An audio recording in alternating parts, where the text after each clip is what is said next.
अभी कितना दुख और अफसोस है हमें अपने देश में इस परिस्थिति पर कि मुझे न्याय चाहिए, आपको न्याय चाहिए, हमको किसी अदालत में जाना पड़े, हाई कोर्ट में जाना पड़े, सुप्रीम कोर्ट में जाना पड़े, तो मुझे मेरे न्याय की बात मेरी मातृभाषा में करने की अनुमति नहीं है।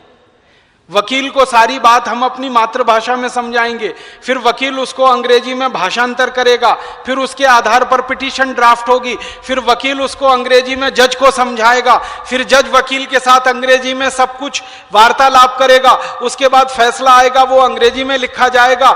न्याय पाने वाले को अंग्रेजी का कुछ ABCD नहीं आता, लेकिन न्याय की पूरी पत्रिका उसको अंग्रेजी में दी जाएगी, तो वो क्या करे? उसको निचोड़े कि नहाए कि खाए कि बनाए, क्या करे? आग लगाए, उसमें करे क्या? उसको मालूम नहीं है, अंग्रेजी का ABCD नहीं आता।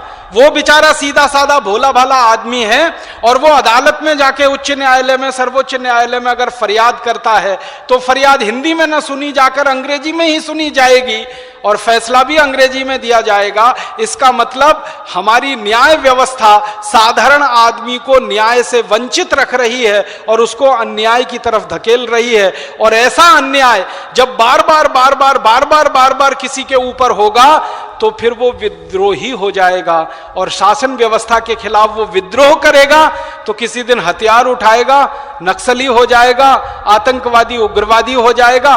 फिर हमारी शासन व्यवस्था चिल्लाएगी कि इतने सारे लोग नक्सली हो रहे हैं, आतंकवादी उग्रवादी हो रहे हैं। जब न्याय नहीं मिलता है किसी आदमी को और अन्याय बार बार उसके ऊपर होता ही चला जाता है, तब आदमी परवश होकर, विवश होकर हथियार उठाने के लिए मजबूर हो जाता है।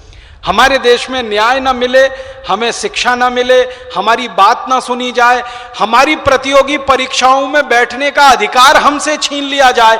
आपको मालूम है कई प्रतियोगी परीक्षाएं ऐसी हैं जिसमें अंग्रेजी का प्रश्न पत्र पहले आपको पास करना ही पड़ेगा, तभी आप आगे बढ़ पाएंगे। अगर अंग्रेजी के प्रश्न पत्र में आप फेल हो गए और बाकी सब में आपके 100 में से 100 नंबर आ जाएं, तो आप बिल्कुल बेकार हैं इस व्यवस्था के लिए, इस शासन के लिए।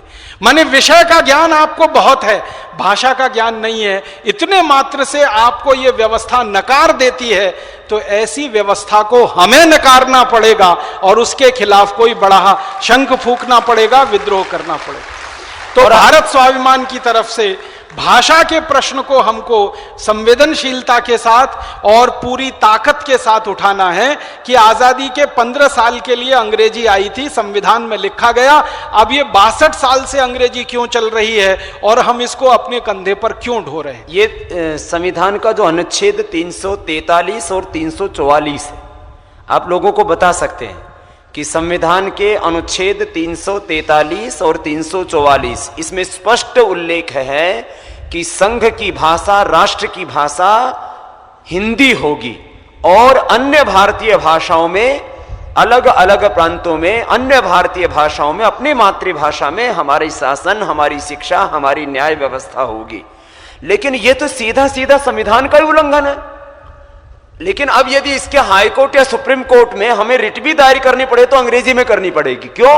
कि सुप्रीम कोर्ट में और हाई कोर्ट में आप हिंदी में रिट ही नहीं कर सकते। आप माने ये कितने बड़ा न्याय। माने एक तरफ देश का संविधान को हम बड़ा माने या देश को बड़ा माने, देशवासियों को बड़ा माने, ये बहुत बड़ी विद्रूपता है। तो संविधान के, हमारे इंडियन कॉन्स्टिट्यूट के जो है 343 भारतीय संविधान की और 344 धाराओं के अनुरूप, ये हम कहीं असंवैधानिक बात नहीं कर रहे, अवैज्ञानिक बात नहीं कर रहे हैं। अभी भाई राजीव जी आपको तर्क देंगे उस विषय में भी कि ये अवैज्ञानिक भाषा, और दूसरा बोल रहे थे ना, लोग बोलते विकास होगा, विज्ञान और तकनीकी की भाषा है। बताओ, जापान का विकास कम है पूरी दुनिया में? पूरी दुनिया में सबसे अच्छी टेक्नोलॉजी अभी तक भी हमारे भारत में तो कम से कम जापान की मानते हैं।